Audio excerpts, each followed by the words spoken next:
There are several types to choose from. Where you're boating and what you're doing determines which one you choose. For instance, this is a Type 1 PFD. It's an offshore or seagoing vest. It'll keep your head up when you're unconscious, even in rough water. Type 2 vests are designed for calmer inland water, like lakes. However, they may not turn you face up if you're unconscious. PFDs are mandatory for people being towed by a boat. PFDs are also mandatory for anyone operating a personal watercraft. You'll see a lot of them wearing one of these Type 3 vests. Type 3 vests are also preferred by fishermen because they allow freedom of movement. But be aware that a Type 3 will not turn you face up in the water. Some people say they don't wear their PFDs because they're too hot or too bulky, but that's not an excuse anymore with this inflatable Type 3 PFD. You put it on just like any other life vest, but it doesn't inflate until you pull this cord.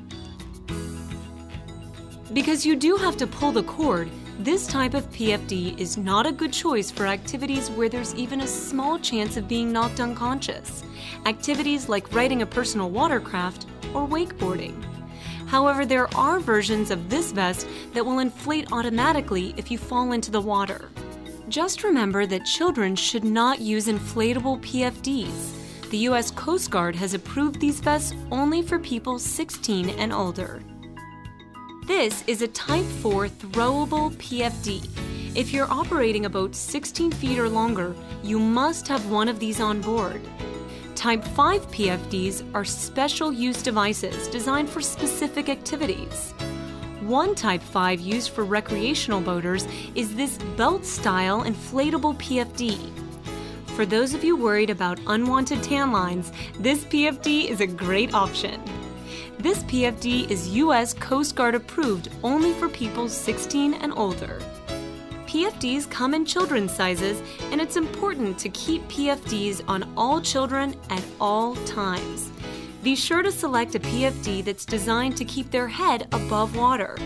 Make sure the life jacket fits your child properly each time it's put on. After fastening the life jacket, lift the child by the shoulders of the jacket. The child's chin and ears should not slip through the PFD. To encourage your children to wear their PFD, put their name on it, and make sure you always wear your own. After all, you never know when you might end up in the water.